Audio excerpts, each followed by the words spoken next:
Hello guys, कैसे हैं आप? उम्मीद करते हैं आप सब खैरियत से होंगे, खुश होंगे। देखने जा रहे हैं नेक्स्ट पार्ट, तो करते हैं स्टार्ट।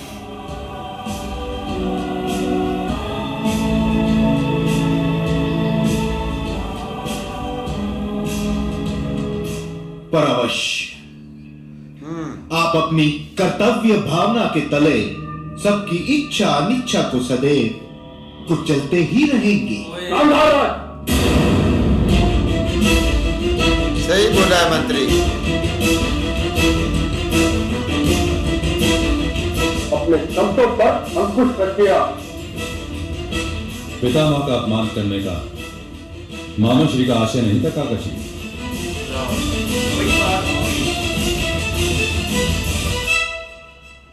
कर्तव्य भावना तो जगत में सबसे श्रेष्ठ और कठिन भावना, पर हम जैसे सामान्य मनुष्य ये कठिन कार्य कहां कर सकते हैं महामंत्री?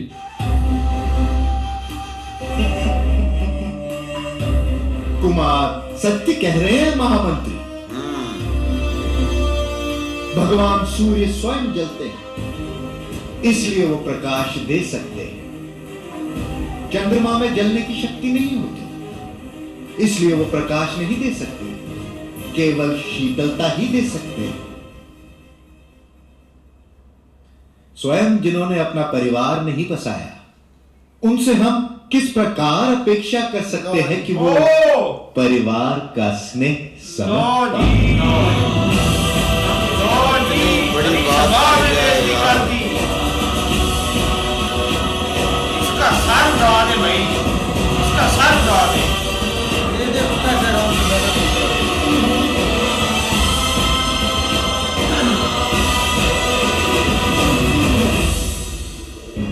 मैंने अपना परिवार निर्मित नहीं किया,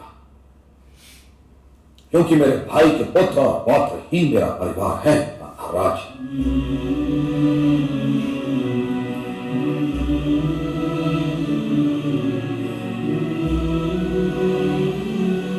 अर्जुन जो कोई नहीं इधर है। नहीं तो इनकी बोली बंद हो जाएगी। हृदय के कारण रक्त बहता है, रक्त के कारण हृदय धड़कता है। जिस प्रकार हृदय और रक्त को अलग नहीं किया जा सकता, उसी तरह मुझ में और दुर्वंश की संतान में कोई अंतर नहीं है।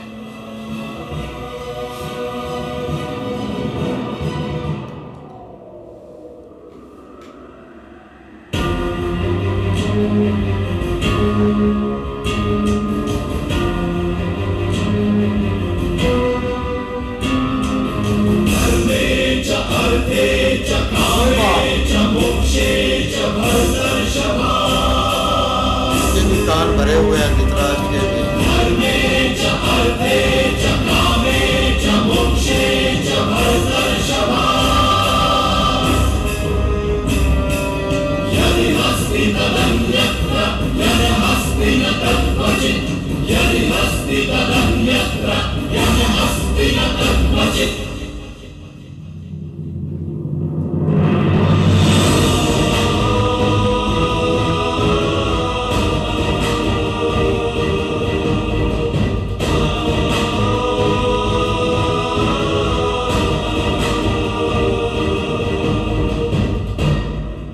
गांधाराज स्मरण रखो, कर्तव्य का जन्म सदैव स्नेह और करुणा से ही होता है। और तुम्हारा दुर्योधन वो भगवान सूर्य का प्रेम ही है, जो संपूर्ण विश्व को प्रकाश देने हेतु स्वयं अग्नि धारण करके जीता है। अवश्य काकश्री, पर यह भी सत्य है कि सूर्य के प्रकाश में वनस्पति का जन्म होता है और चंद्र के प्रकाश में औषधि का।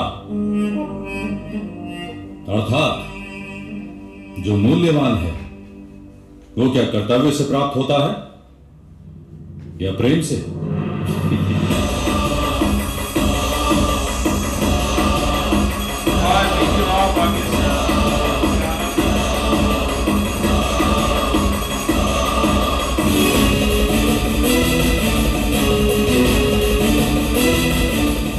दुर्योधन।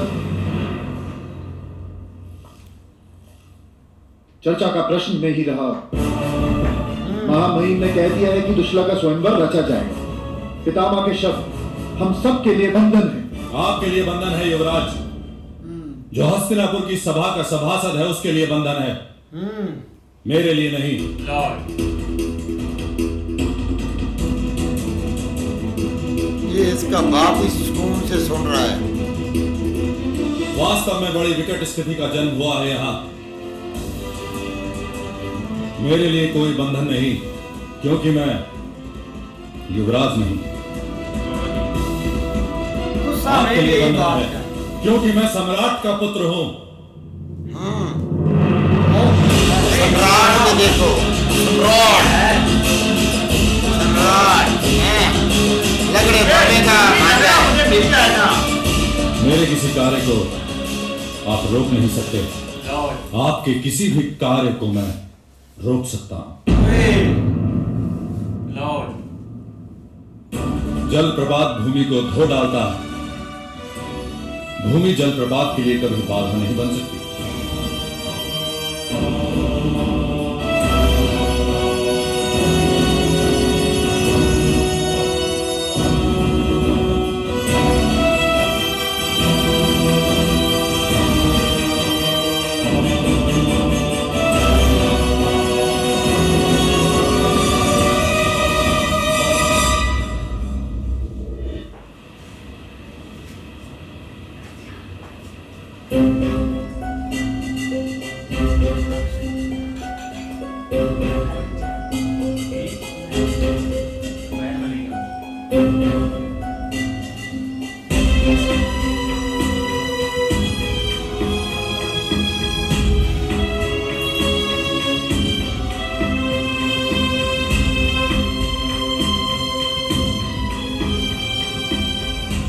पितामह,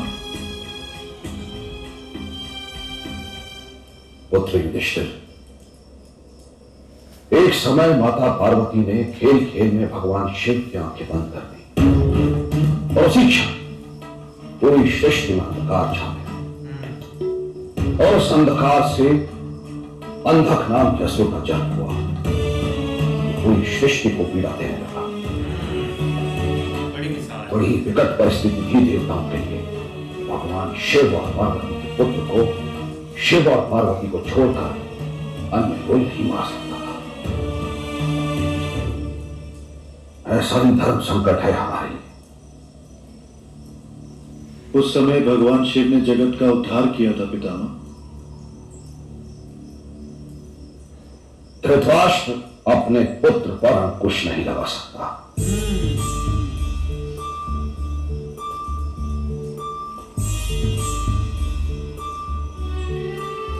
अन्यथा उसे अंकुश में रखने की इच्छा नहीं है। ऐसी स्थिति में तो एक ही उपाय है पितामह।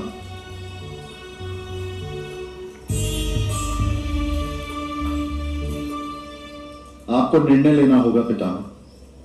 मुझे युवराज पद से हटाकर दुर्योधन को उस पर नियुक्त करना होगा। नहीं, ये फैसला यार ये तो पहले भी गलत फैसला दुर्योधन नहीं ऐसी स्थिति बार बार उत्पन्न करता है। युवराज की संधि जिन राजाओं से नहीं उनसे मित्रता करेगा और जिनसे हमारी संधि उनसे शत्रुता करेगा। बार बार धर्म संकट खड़ा करेगा वो पितामह। तुम धर्म संकट से भयभीत हो युधिष्ठिर। उसको तो दूसरा ज्यादा करना है। ये मुझे अपेक्षा नहीं थी पुत्र।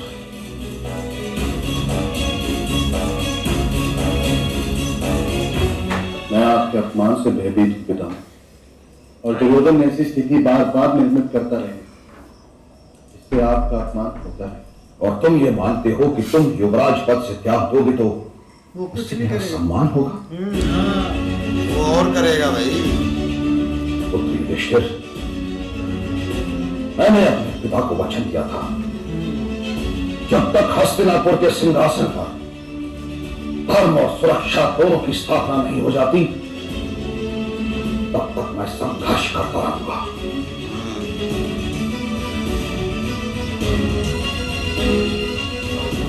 और यदि तुमने युवराज पद का त्याग किया। यदि तुम्हारे होते हुए मुझे दुर्योधन को युवराज पद पर नियुक्त करना पड़ा तो मेरा वचन अपूर्ण रह जाएगा। सही बात है। मेरे जीवन भर का संघर्ष व्यर्थ हो जाएगा। और ये मेरा सबसे बड़ा अपमान होगा। जब तक तुम जीवित हो ये काम नहीं करना। तुम हस्तिनापुर का त्याग नहीं कर सकते। सही बात की है।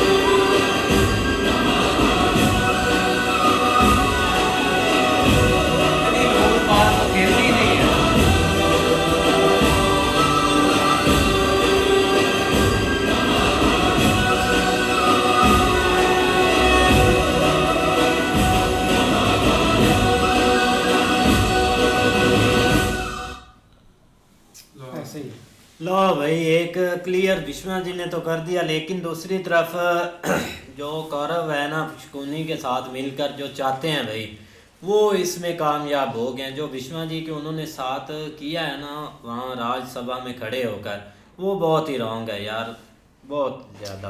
नहीं ऐसे ही है, लेकिन फिर भी ना वो अपने आप को बहुत एक फ्रीडम समझ रहे हैं कि हमें कोई रोकने थामने वाला नहीं बनता। लेकिन ये चीज़ ना एक हद तक रहेगी, जब वो थोड़ा सा एक लिमिट क्रॉस करेंगे ना तब चीज़ें और बिगड़ जाएंगी दोनों के लिए। भाई ये जो है ना मामा शकुनी, ये मुझे कहीं मिल जाए ना इंटर यार, हत्थे चढ़ जाए एक बार मिले सही। इसकी दूसरी टांग जो है वो भी काट दूंगा मैं। एक तो वैसे लूला है, एक से तो दूसरी काट के भाई इसके हाथ में पकड़ा दूंगा, ले ये लेके फिरता फिर यहाँ पे। यार देखो उसने वो जो मकड़ी वाली चाल बताई थी इनको, वही काम आई है इनके भाई। जाल बुनो दोनों साइडों से, सब फंस जाएंगे। भीष्मा जी को भी भाई घेर लो, और दूसरा जो युवराज बना है इसको भी भाई घेर लो। लड़की के जहाँ से वो जो शादी का कह रहे थे, जब भाई अगर वो उनके ऑर्डर नहीं ना मान सकता क्योंकि वो युवराज नहीं है, वो पद पे नहीं है, जब जहाँ पे इस पद पे आएगा राजा बनने के, तब भाई इनके ऑर्डर जो भी होंगे वो मानने पड़ेंगे, महामंत्री के भी और महाराजा जी के भी। भाई दुर्योधन ने अपना मामा शकुनी ने जो दुर्योधन को मशवरा दिया है ना, वो उसी प्लाने के साथ चल रहा है। और उसमें भाई ना तो उसने महामंत्री को छोड़ा है, ना भाई उसने अपने जो भीष्मा जी हैं उनको छोड़ा है, उनकी बहुत इंसल्ट की है। लेकिन भाई जो भी उससे बात कर रहा है ना, वो उसको उल्टे जवाब दे रहा है। वो कह रहा है कि मुझे किसी की कोई टेंशन ही नहीं, ना मैंने किसी का हुक्म मानना है, वो मेरे जो दिल में आएगा मैं वही करूँगा। यहाँ तक उसने ये भी बोल दिया है कि मैंने अपनी सिस्टर से पूछ लिया है, उसकी मर्जी है, इसलिए मैंने उसका रिश्ता उधर किया है।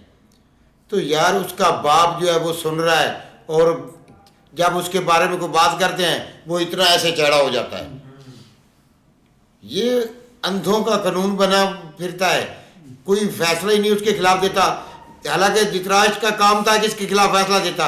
जब पहली दफ़ा इसने ये सिस्टम एक किया था, गलत किया था, जब भीम को इसने जनाब समुद्र में फेंक दिया था, उसको जहर देकर मार दिया था, तो ये काम उस वक्त करने वाला था। उस वक्त ये माफिया इसका बाप मांग रहा था। अब भी वही चाल चल रहे हैं, कोई इंसाफ वाली तो कोई बात ही नहीं इसमें। वो तो खामोश होकर बैठा है जैसे इधर कुछ हुआ ही नहीं है। यार वो राजा इधर का भाई, ये देखो कि भाई उसका हुक्म चलना था, लेकिन भाई वो तो चुप करके बैठा है खामोश होकर, जैसे उसको कुछ सुनाई देता ही नहीं है कि क्या हो रहा है क्या। देखो कि उन्होंने भाई भीष्मा जी की बेइज्जती कर दी, अपना मंत्री साहब की भी उन्होंने इंसल्ट कर दी। और यार मुझे तो ये समझ नहीं आ रही, ये शकुनी को और काम ही नहीं है क्या? ये अपनी राह में जावे, अपने उधर जाकर को अपना काम धंधा करे, इधर पता नहीं क्या कर रहा है क्या, पता नहीं उधर से इन्होंने निकाल दिया, इधर नहीं आना है क्या? इसे और काम ही नहीं है, बस सिर्फ शैतानगी करनी है इसने, और वो भाई कर रहा है। ये एक अंधा है और एक काना है, एक अंधा है नहीं बिल्कुल ऐसी है। लेकिन भाई महाराजा ने और ये गई शकुनी साहब काने हैं। युधिष्ठिर ने भाई एक फैसला लेने की कोशिश की है कि अगर हम उसको भाई राजा बना देते हैं तो कम से कम वो एक बंधन में बन जाएगा, या उसको पता होगा कि ये इस कानून के खिलाफ मैंने कोई बात नहीं करनी, या कोई मतलब जो एक डिसाइडेड है चीज़ें। लेकिन आगे भीष्मा जी ने कहा है कि ये कभी भी स्टेप ना लेना, अगर आप इस तरह करेंगे ना तो कोई चीज़ हाथ में नहीं रहनी है, आपका जो यहाँ पे थोड़ा बहुत है ना वो भी हर चीज़ भस्म हो जानी है। लिहाजा आप जो है ना वो कोशिश करें लाइफ टाइम के लिए, हमेशा के लिए आपने ये काम नहीं करना। तो आप देखो भाई आगे ऐसा ही है, लेकिन देखते हैं भाई नेक्स्ट पार्ट में। अगर आपको पसंद आए तो लाइक और सब्सक्राइब चैनल को ज़रूर कर लीजिए।